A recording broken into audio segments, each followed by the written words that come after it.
toxic masculinity. No systemic racism in the UK, says new report. Yeah, this is pretty interesting, right? So, according to a report by the UK government, this is being reported in the Independent, although it's being reported pretty much everywhere in the UK right now because it's very controversial. The government did a report, and they said there is no actual institutional racism. There is no systemic racism. What about Meghan Markle? Well, they're not saying that there are no racists in the UK at all. But what they're saying is that their laws and their system of government and the way that they function as a society doesn't create a system that is racist against anyone. Except white people. I would actually argue that if that report was fully investigated, they would find that people were racist against white people. I bet you anything that would happen. That there was a lot, especially in like London, places that are like very, that consider themselves very progressive areas. I'm sure you will find racism against white people, but they weren't looking for that, were they? So let's have a look here. Institutional racism doesn't exist, Government's Race Commission suggests in landmark report. Commission says overt and outright racism persists, but says UK should be an example to other white majority countries. No, it shouldn't, because none of us are systemically racist. None of us are institutionally racist. None of the white countries are. Okay, if anything, we're all anti-white, which I think is completely insane. But anyway, let me keep reading this beautiful article here. Well, I don't know how beautiful it is, but about this beautiful report. The government's highly anticipated race report commissioned in the wake of the Black Lives Matter protest has rejected suggestions that Britain is still an institutionally racist country. The 264-page report concludes that the UK has become a more open society where children from many ethnic communities perform as well or substantially better than white peoples in compulsory education. Well, that's disturbing.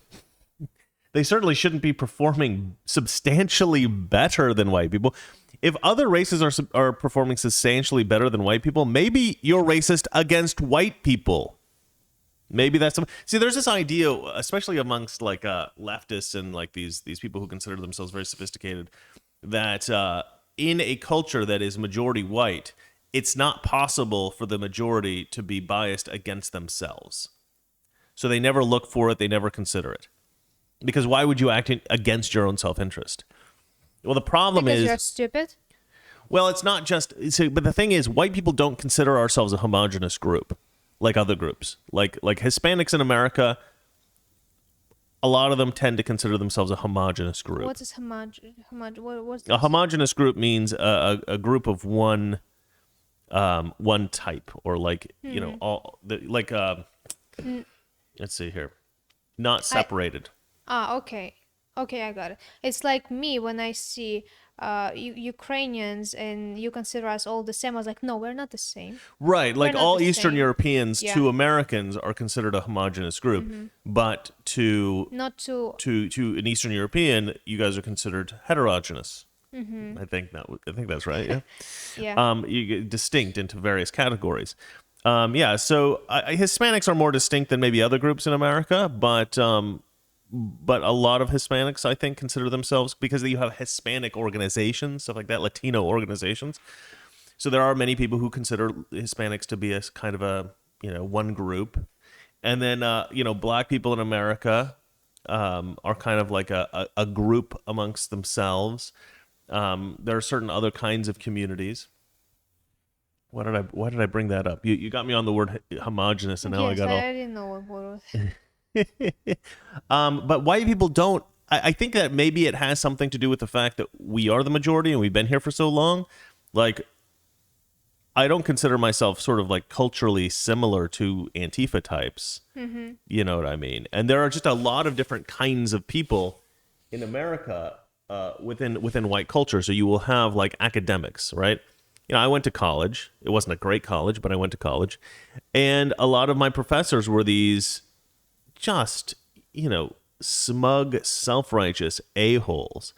And they're always talking about like having martinis on a veranda and crap like that. And I just always just thought to myself, you are such a pretentious piece of human garbage. I couldn't stand these people. I hate college professors as a rule. There are some that I have liked in the past, but in general, I hate university professors. At least most of the ones that I've interacted with. And if there's some university professors out there watching the show, I do apologize. I probably wouldn't hate you. But yeah, I mean, there is this culture amongst, within academia that is just repugnant. It is repugnant with smugness. I think that's a kind of like a beautiful phrase, repugnant with smugness. I think I should write a book called that. The autobiography of Christopher Patrick Coles. All right, let's see here. So what I was going to say about that is that, white people don't really consider ourselves a homogenous group. So if we look at like, the college professors, and then we look at somebody like, folks that live in the Ozarks, right? Or Ozarks are kind of like a poor area, like where there's a lot of white people. Like the Appalachian Mountain people, like the people that live up there, very poor, white. A lot of people in these regions have like meth problems, stuff like that. Obviously, a very different culture than, the academic left, or, people who are in Antifa, or, conservative church-going farmers or something like that, right? You have like very distinct different groups in America culturally, despite the fact that there's we're all white, when we're talking about white Americans. And so I think that if a leftist is going to do something that helps black people and ignores struggling white people, they don't really think of it as hurting themselves, because we don't think of hurting another white person as hurting ourselves, right? A black person may think that, well, I don't want to do anything that hurts the black community. White people don't think, I don't want to do anything that hurts the white community. I mean, just saying that, it sounds funny. I mean, like maybe like white nationalists maybe think like that, or white supremacists or something. But the typical white person doesn't think, I don't want to do something to hurt the white community. But you do hear black people say stuff like that. And so I think this is actually a huge problem, because we have to start thinking like that in some way. Not because we need to think of white people as a community in America, but rather like I think we do have to take into account just because to try to be decent human beings, you have to look at who is struggling in the world, who's truly struggling, and say, well, if we're going to help somebody, we should help the people who are most struggling. The people who are most struggling aren't always black. They're not always Hispanic. They're not always LGBT. They're not always trans. They're not always immigrants. Some of them are straight white men. I know, it sounds crazy, but some of them are. So, you need to try to, I think, put the resources to help people where they're needed, as opposed to where you want to put them to make yourself look good, right? And I think they do that a lot in the UK. Anyway, I'm going off on a tangent, but I think that is a valuable one. Shall I keep reading? Yes, of course. Thank you, darling. Do you have anything to add? I just want to add that people who live above us, which is penthouses, are black people. That's it. I think like all of the penthouses. All of them. Yeah. All of them. Yeah, I was just in the elevator with. Well, now you've couple told everybody black exactly where we live. Good job, Valeria. guys. Oops. My wife, ladies and gentlemen, is an idiot. No, I don't really think that's a terrible thing to say. But that was not the smartest thing to say, darling. Please don't murder us. Thank you. All right. Moving on.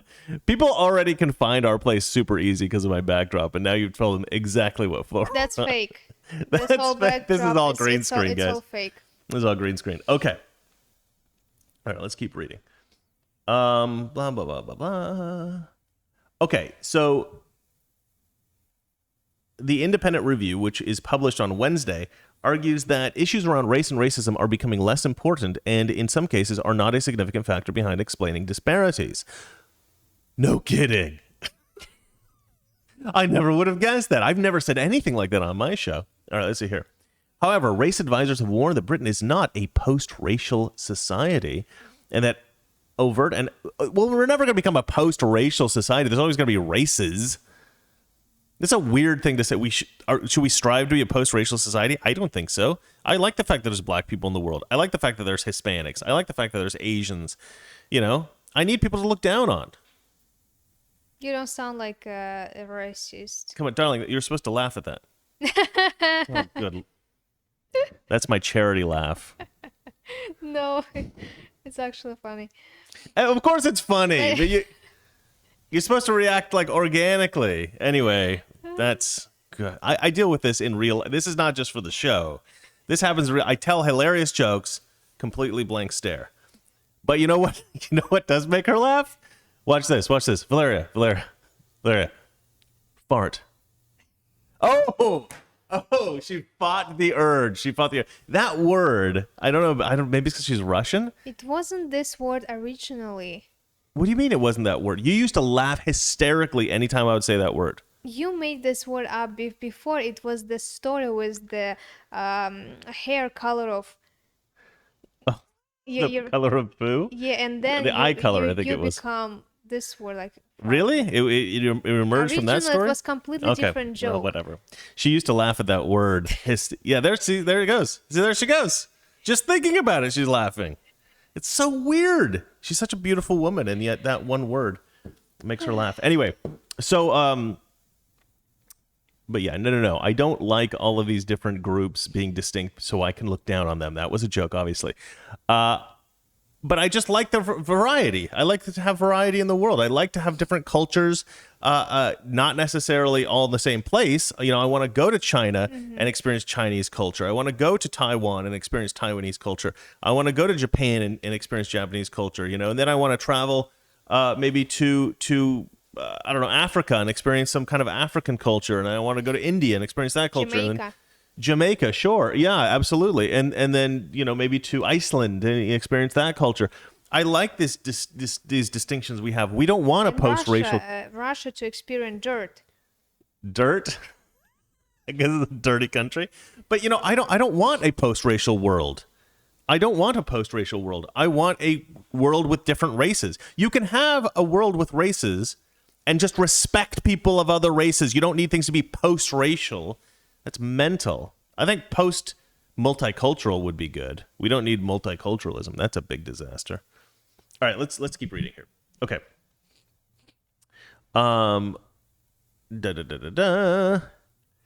Okay, however, race advisors, so stupid. Race advisors have warned that Britain is not a post-racial society and that overt and outright racism persists in the UK, particularly online. You know what I don't like about this whole like, oh, there's a lot of racism online nonsense?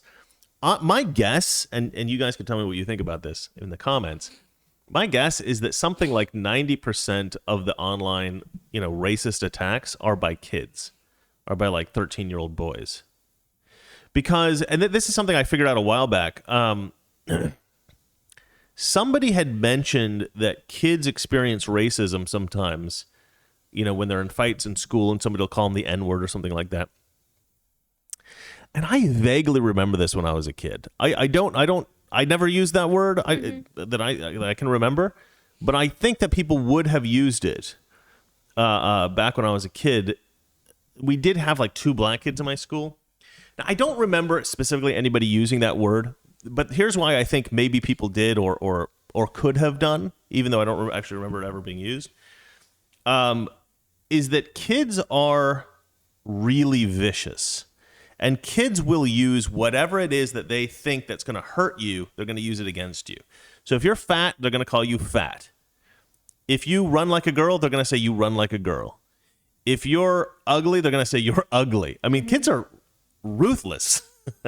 So if you're a black person and you think maybe that person might be a little bit sensitive about being black, you may call them the N-word as like a child, right? Especially if you're told you should never call a black person that. Then the kid will be like, fantastic, new weapon, right? Because kids are like a little bit, they're totally irrational, first of all. They have no sense of rationality or how it might affect them. All they care about is, oh, I'm in an argument with somebody. I don't like them. They're pissing me off. I'm going to lash out at them in whatever way that I can. Call them gay, call them fat, call them a girl, call them ugly, call them, you know, the N-word or whatever it is. And so because of that, I think that people do sometimes grow up thinking, oh, I heard this word when I was a kid growing up. Therefore, white people are still racist, and I don't think that's a good indication of a racist society. Actually, I don't think that we're a society that is particularly cruel to fat people or to, I think actually we've actually become a society that's more cruel to whatever groups we think are in have an advantage, right? So skinny girls have an advantage, and skinny girls are ridiculed relentlessly by society. Beautiful, beautiful people. I know. Was skinny and beautiful. All right. All right. White people are considered to have an advantage. So you can ridicule white people and it's fine. Men are considered to have an advantage. You can ridicule them. It's fine.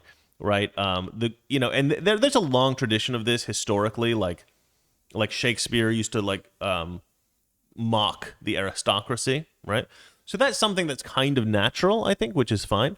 The problem, I think, today is that the groups that we think of as, maybe being at a disadvantage are no longer really at such a disadvantage. And the group that we think of, they're no longer at such a disadvantage. And the groups that we think of as advantaged are no longer quite as advantaged as we think.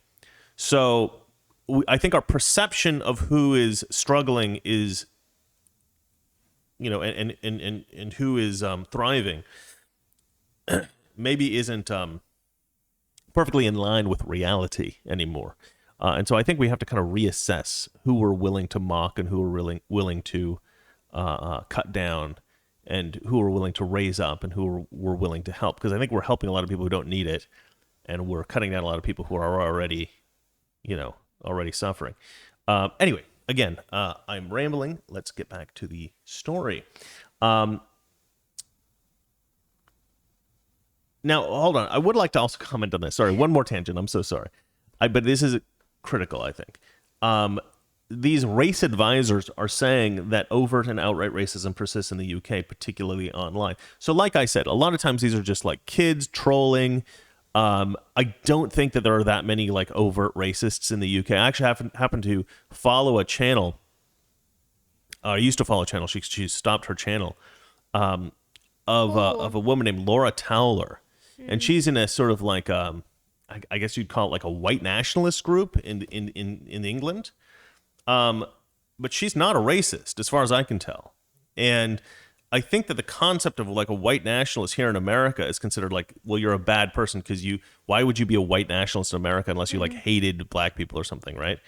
But in the UK, I think it's a very different thing. And in fact, in all the European countries, I think it's a very different thing because Europe, in my mind, Europe isn't for everyone. Each European country is for the natives of that particular country. They have the sort of born right to that land.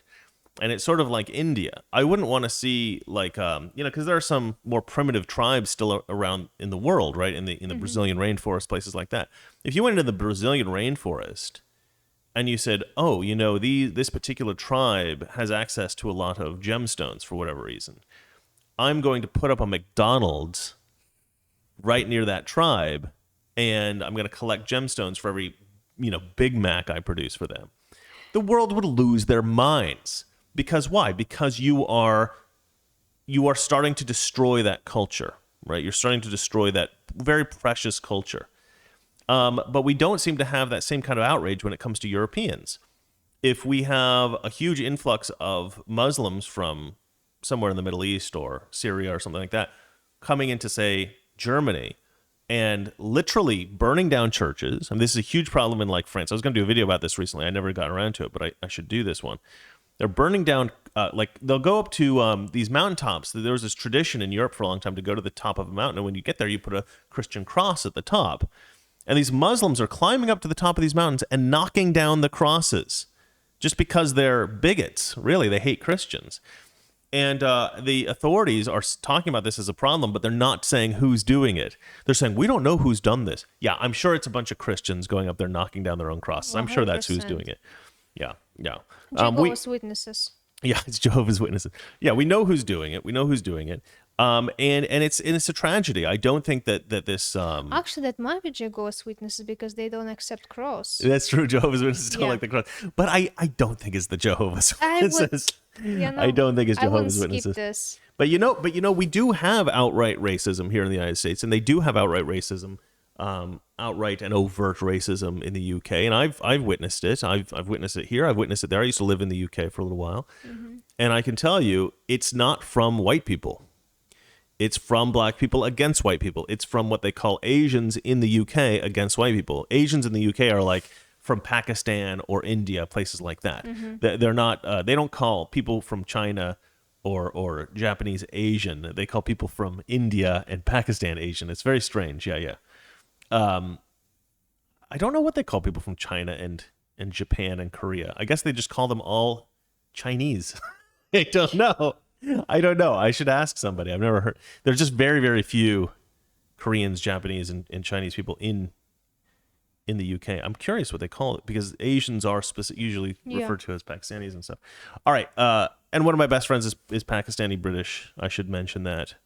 So despite the fact that I complain about them a lot because of like the grooming gangs and stuff like that, yeah, I don't specifically think that if you're Pakistani in the UK, you're a horrible person. Obviously, I hate that I have to say stuff like that, but you never know. You never know who's watching. So Anyway, all right. So let's. In the beginning of every show, you have to mention. Yeah. I have friends. Yeah. Hispanic gay guy, Yes. Pakistani, and the others, whatever. I actually had a dream once. This is, I don't know, maybe 10 years ago. At the time, for whatever reason, I'm not really sure why, I just had a lot of multi-ethnic friends. Like, I barely had any Asian. white. You have Asian. Yeah, Asian, friends. black, Hispanic, whatever. And I had this weird dream where I was on a train, and all my friends were hanging out with me. It was like I had some friends in the next seat, friend next to me, some friends behind me, men and women, but mostly men. And because I always had like anyway, I'm not going to get into that. But anyway, so all my friends were on the train with me, and I looked around. And I remember thinking in the dream, this is in the dream, I looked around and I was like, I got to get some more white friends. Like every single one of my friends at that time was of some other color. Like I had no white friends. It was like a weird thing. And in my life, I just have had a lot of not white friends. I have a couple of friends who I would guess were white. Like if I had met them and I didn't know them, I'd guess they're white. But they're from Cuba. They're Cuban. But they're very Spanish looking. I mean, they don't look like you would expect a Latino, like tan skinned Latino to look. They're just as white as, I mean, they look like me essentially. I don't think you look like a white person. Yeah, yeah, true. But anyway, I don't know. Again, another tangent. My apologies. But yeah, there's this. I mean, it's just so stupid, this idea that conservatives are all racist, Republicans are all racist, Trump supporters.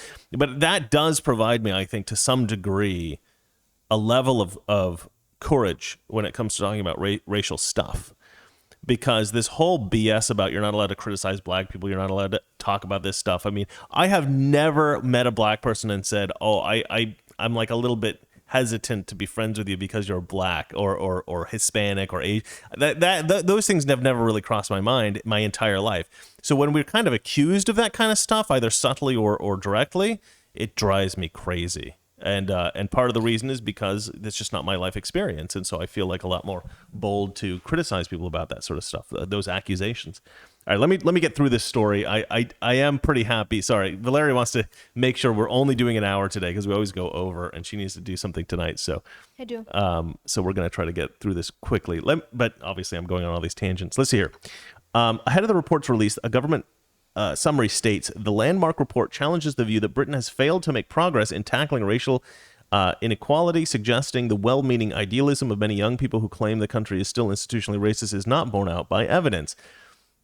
I love this so much. But here's the problem. So they've done this study. They've realized there is not this like crazy racism problem in the UK anymore. And as soon as they put this report out and it hit the papers, everybody went flipping mental. Like everybody in the UK right now is going crazy because of this report. They're saying basically like this is BS. This is a biased report. This can't possibly be true. Obviously, people are making jokes that it's an April Fool's joke because it came out on April 1st. Oh no. Yeah. It comes after numerous reports published last year cited evidence of structural inequalities, including the public health England review of disparities in the risk outcomes of COVID. But see, the problem is like if there's a particular race that catches COVID more easily or dies more easily or is more obese or something like that, it's not because of racism. But their thought is if black people are fat, Oh, see, Meghan Markle. Sorry. it must somehow be due to racism. If black people are unhealthy, it's due to some like white oppression, and therefore, if you're unhealthy and you can die easier from COVID, then it must be white people's fault. The PHE probe found that given the limitations of the PHE review, work was specifically called for on the socioeconomic, occupational, cultural, and structural factors, racism, discrimination, stigma influencing COVID outcomes in BAME communities. BAME is this expression that they have now. What is it? It's basically not white people. I think it's what is BAME? I can't remember what BAME means. I should look that up quickly. It's a thing in the UK. They don't use it here in the United States yet. Let's see. BAME is an abbreviation of Black, Asian, and Minority Ethnic. Basically used to refer to anybody not white. It's awful. It's just basically pure racism. All right, let's see here. I mean, because when you exclude one group only, like everybody's included except you, like that's what racism is, right? It's sort of like, I mean, again, you have to replace white with some other group, right? If you say everybody's included but except for white people, that's considered fine. But if you say everybody's accepted except for the Jews, oh, then obviously it's totally bigoted. Say everybody's allowed in here except for blacks. They used to have these signs like no blacks, no Irish, and no dogs. Really? They used to have that in stores. Wow. Yeah, it's crazy, right? And now it's just no whites, no Irish, and no dogs. Now that's the new sign. Okay, let's see here. While the Lawrence Review, commissioned by the Labour Party and led by Baroness Doreen Lawrence, she even just sounds leftist, concluded that decades of structural discrimination led to the disproportionate impact of the pandemic on minority ethnic communities. Give me a frickin' break. In the Lessons Learned review, Wendy Williams, Her Majesty's Wendy Williams, I don't think it's the Wendy Williams we all know and don't particularly love, Her Majesty's Inspectorate of Constabulary and Fire and Rescue Services noted that these failings demonstrate an institutional ignorance and thoughtlessness towards the issue of race and the history of the Windrush generation within the department, which are consistent with some elements of the definition of institutional racism. I'm not going to get into the Windrush generation. Basically, it's a bunch of black people that came to the UK in like the 60s.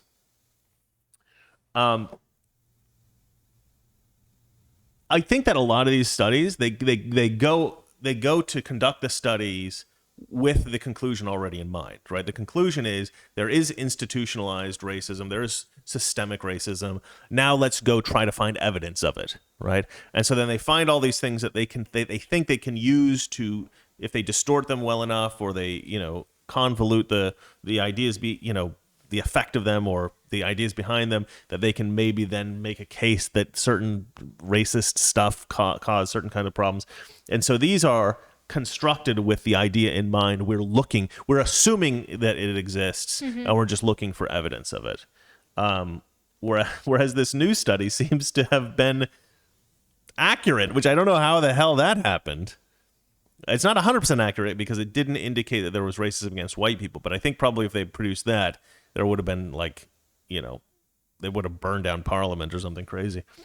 Following her race disparity audit in 2017, which revealed the widespread impact of discrimination in the UK, former Prime Minister Theresa May said the data will provide the definitive evidence of how far we must still go in order to truly build a country, blah, blah, blah, blah, blah. So here's the problem, right? So the Independent has written, we've got this new study that says there's no longer any kind of systemic racism in the UK. And then they cite all these other studies that kind of suggest maybe there still is.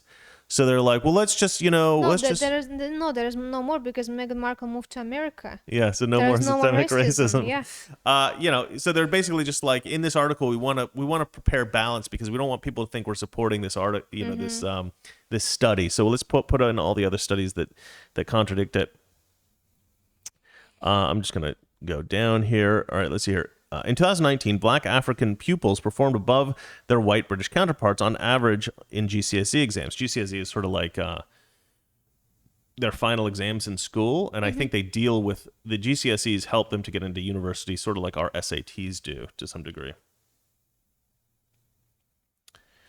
Okay, well, yeah. Okay, let me keep reading from that. While black Caribbean pupils were the only ethnic group who performed lower than white British pupils, new research commissioned by the group found. Okay, so black Africans in the UK, they actually separate black Africans from what they call Afro-Caribbean, or people from like Jamaica and the Caribbean islands. And what's really weird about that is the Afro-Caribbeans hate the black Africans. They like don't like each other. I actually had a friend who was Afro-Caribbean named Louis, who's dead now, which is very sad because he was an awesome guy. David Dillon. But the way he would speak was like almost incomprehensible to me, because like I knew him, we were friends, but I didn't know him so well that I could understand him whenever he talked. Because if he'd get excited, like we hadn't seen each other in a while, we literally just ran into each other in London one day, and he's like, "Oh, Chris, mate, I could not. It was just mumbling, like I could. He was so London. He was so London. Anyway, so but a buddy of mine, so like he was in a restaurant with my friend Robbie, who's from Mauritius, actually, which is interesting. And he gets up and he goes to this table where these Africans are at, and he's like, "Oi, I don't like to see your kind in here, blah, blah, blah, blah, blah." He starts like yelling at them, and Robbie's got to like grab him and pull him away because these guys are like these huge dudes. And the deal is that the Afro-Caribbeans, very much like black Americans will still blame white people today for slavery, the Afro-Caribbeans blame the black Africans for selling them to the white people, which I think is fascinating. It's like, obviously these black Africans didn't sell anybody that he knows specifically, but maybe their ancestors did or something like that. So that's his thought. But anyway, it's kind of funny how that whole dynamic works over there. So black Africans are considered different in the UK than Afro-Caribbeans. Let's see here. But the Afro-Caribbeans are the only group that performed lower than white people. Black Africans actually performed higher. The commission has suggested that some communities continue to be haunted by historic cases of racism, creating a deep mistrust in the system which prevent them from being successful. The report makes 24 recommendations, including the commissioning of further research. Look, you don't need to make recommendations. It's very simple. If you want black people to perform as well as white people on standardized testing, okay, all you have to do is very simple. Create a private school system. Privatize all your schools, right? Every different group, every different neighborhood will have education that's catered toward them, that's specifically designed to help them. Why? Because you have these private institutions that have to compete for your students, compete for your money that the government pays for the school, but it goes through the student. So if I create a school and I have 1,000 students, and this guy over here creates a school and he's only got 100 students, he only gets the revenue from the government for those 100 students. I get the revenue of 1,000 students. So if I produce a better school, I get more students, I win, and therefore you know competition always breeds success. Always breeds success, and that's what would happen under a privatized system. Some people think it'll just happen like the college system, where it'll just become more and more and more expensive, and certainly that'll probably happen in some instances. But there are measures that can be taken against that. I mean, we've done a pretty good job with private schools in America so far, and what do you call those schools that are like quasi-private? I don't know what is Charter schools. quasi-private. Charter schools. Let's see here. Well, anyway, the point is that there's a new report in the UK that says systemic racism is no longer a problem. And what's going on here? Too bright? Systemic racism is no longer a problem, and people are going crazy hearing it. People do not like to hear that racism is over. People desperately want there to be racism. And I think that the main reason is because they want something to fight against. They want to be able to say, there's all this horrible racism, and I have to fight it. Because people want to be heroes. And I say that's a good thing. You should be a hero. but find a real victim and fight for them. Don't fight for the fake victims. Shall we move on to the next story? Yeah. Okay. Biden strongly supports canceling the state of Georgia.